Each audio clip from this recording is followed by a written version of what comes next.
Hey, what's going on, guys? Taxation is theft. I know it's been a while. Getting the new studio set up, so we're going to be back on the air pretty soon. But I was just thinking about something that I'd get on and talk about it. So I was talking with some anarchists about Mexico and what it's like.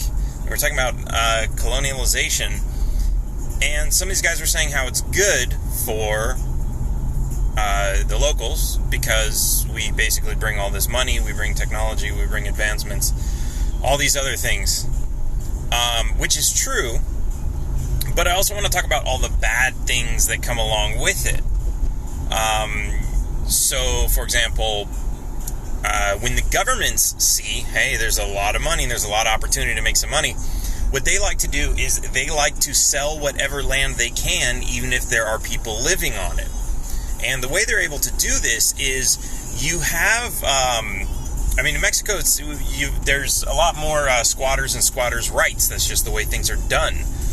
That's kind of the law. But at the same time, you've got the same thing that happened with the Native Americans where, the colonials would come and they'd say, we want this land. And somebody else, whether it's a Native American or a Native Mexican, would say, but that's my land. And the colonialists would say, well, if it's your land, prove it. Where's the deed? Now, of course, when you talk about taking over land that has no deed, where that's perfectly normal and perfectly acceptable, then, of course, not having a deed basically is an excuse for people to steal your land. And that's... think about this, right? Because everything that the government does, they always have a good excuse, and it's always the law. When they lock somebody up for possession of cannabis, it's always because, you violated the law. It doesn't matter whether or not that law is moral or right. It doesn't take into consideration the fact that maybe an entire society thinks that this plant is okay. All that matters is what the tyrants believe in their rules. So this is, I think, extremely important because you have... Sorry, I'm going to put the camera low because there's a cop driving right next to me. You have all these people, not that he's probably even cares, but you have all these people who are taking over land like this, and it's absolutely terrible.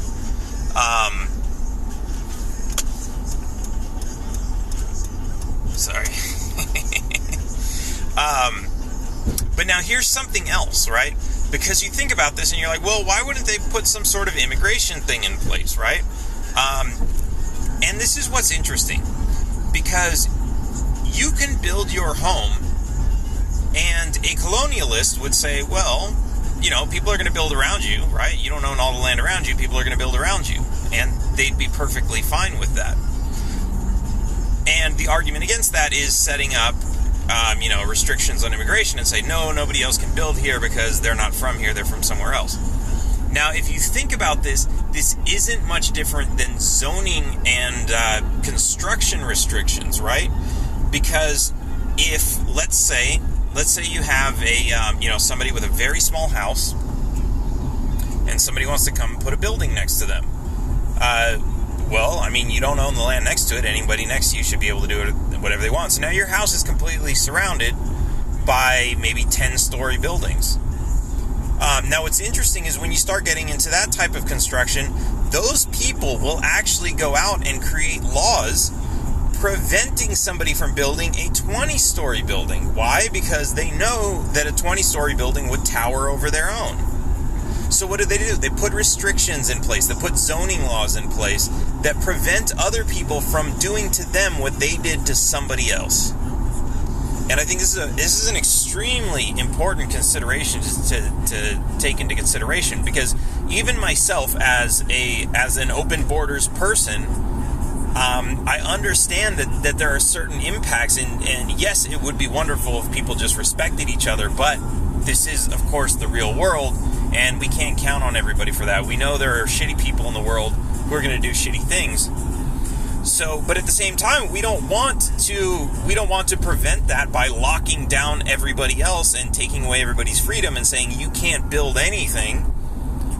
because it's going to negatively impact somebody else. So this is and I'm not going to propose or say that I have a solution to this problem, but this is definitely something I think is very interesting worth thinking about. Now, another thing to take into consideration, because we as anarchists or voluntarists usually like to say, you can prove that, murder is wrong, all right? It's common law. It's God's law. It's natural law. Murder is wrong because you're taking somebody else's life. Okay, it's fine. Theft is wrong because you're taking somebody else's property. And this kind of makes sense. But there are some other interesting questions. Property damage, right? Property damage because you're damaging somebody else's property. But what if that's acceptable in society? And I know that sounds like a crazy proposition, but let me give you an example. So there was actually a socialist at an event that I was at who brought some really great conversations. But one of the things he pointed out was, and he was not in favor of this, but he brought up this situation in a city that he visited where he was actually against this because there weren't a whole lot of laws, and he said this is one of the problems of that. You had your taxi cabs, which were just like, little kind of crappy cars, cheap plastic cars, and then you had people with really nice cars, right? And the taxis, for the most part, would play bumper cars with each other. They wouldn't mind if they ran into, like, if there's a tight spot and you got to squeeze through it, and there's two taxis, you squeeze through there and you scratch up all three taxis. Nobody cares, right? Now, of course, if you did this to a nicer car, then that creates a problem. And I thought this was really interesting because what's the difference between the nice cars and the cheap cars?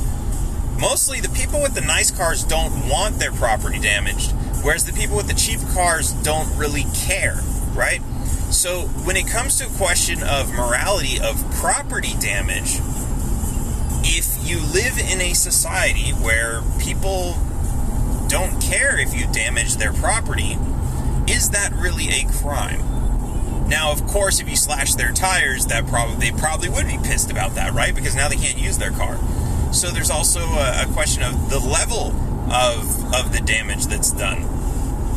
And I want to say that this is really important because, in this particular scenario, what we would see as natural law is something that's really kind of become subjective.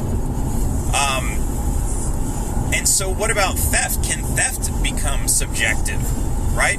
What if you lived in a society, and we have something kind of like this, where you have the bicycles that you can, you put your, I guess you have to apply for an account, but you basically get to pick up a bicycle and you ride it wherever you want, and you just leave it wherever you left it, and somebody else comes and picks it up and takes it.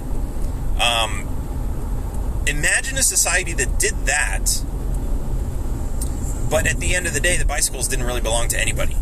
You didn't have to sign up for a membership, you didn't have to pay for anything, and yeah, I get it, tragedy of the commons, it's probably not going to end well, but imagine if that's what you had, and imagine if everybody was okay with that, right? Does that make it theft? Is that a prosecutable offense, right? So let's say you live in this society, and then you see a bicycle, and you say, hey, that's a bicycle, I'm going to pick it up and take it, because that's just what we do here. Could the police come and arrest you? And if they did, would it be right? If that's just the society you live in, could they accuse you of theft? Or would it require that the owner of the bicycle come forward and say, he stole my bicycle? And would that be kind of a requirement? And the reason I'm going down this path is because this is something else that's really interesting. What are our rights? Right? What is a crime? A crime is a violation of our rights, isn't it? If you steal somebody's property, it's a violation of their property rights. If you steal somebody's life, it's a violation of their right to live. Right? If you damage their property, it's property rights. All of these things are essentially violating somebody's rights. All of the crimes that we have are essentially violating somebody's rights.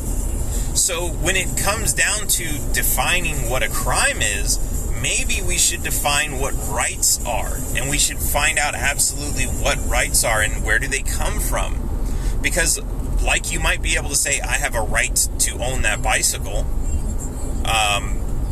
and somebody takes it, and then that's a crime, versus I don't have a right to own this bicycle, and somebody takes it, and that's not a crime. What actually makes it a right?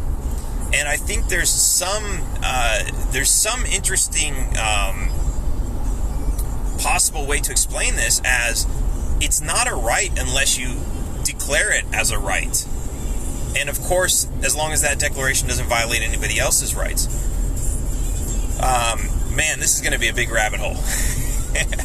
Okay, so you declare you have a right, right? If you declare that something is your property, then nobody should steal it. But until that point, if you never say, this is my property, don't steal it, what would prevent anybody from just saying, oh, here's a nice bicycle, I'm going to take it? Now, the society we have now, mostly in America, if you see a bicycle there, you understand it probably belongs to somebody, and taking it would be stealing it. But what happens if that's not the case? What happens if you just see something on the ground and you think it might have come from nature, right? Or you're hiking through the woods and you see a tree. Does that tree belong to somebody? It might. It might be part of somebody's land. And in fact, that's how you declare land. When you going back to the point of time where there was unclaimed land and people wanted to claim land as their property, they would put a line around it. They'd put a fence around it, and they'd say, that's their declaration. This is my property. Do not violate this property. When we look at slaves were human beings who were treated like property. And they were treated like property because they were, I don't want to say they didn't have rights, but they were treated as if they didn't have rights. Now, there were some of those people who said, I have rights and I want to be treated like a human being, but there were also people who didn't make that declaration. Now, of course, just making that declaration does not necessarily mean that it's going to be respected. But if you can't even make that declaration, then why would anybody else care to respect it? And this goes a little bit deeper, even, because when you look at people who stole slaves from other continents who might not have spoken their language, of course, if you don't even speak their language, how do you expect them to make that declaration of their rights? Maybe they did make that declaration, but you couldn't understand it because you were speaking a different language. And this goes even further down the rabbit hole into animals. Why do some animals have rights and other animals are just treated like food and property? Is it because maybe a dog can't declare that it has rights or it has a right to live, but maybe the look on its face kind of gives us a feeling of empathy, where we can feel that it wants to live. We know that it's when it barks or cries when it's being harmed, that's a declaration, that's a cry out for, hey, you're violating my rights, stop that. And of course, it's not always respected.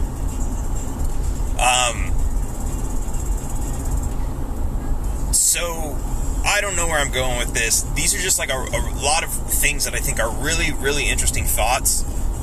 So think about it. Tell me what you think. Hey, what's up, Tyler? And tell me what you think. Send me some feedback. Do you like what I said? Do you like what I'm thinking about? Do you think I'm right? Do you think I'm wrong? Do you think I'm fucking crazy? Or do you think there's just something to add to it? Send me a message, send me a video back, and we'll talk about it. Actually, if you want, we can probably set up, when we relaunch the podcast, if you want to be a guest and talk about this stuff a little bit more, maybe we can do that. All right, guys. I will catch you later. Taxation is theft. Like the hat says, go get your hat. Taxationistheft.cards. Later.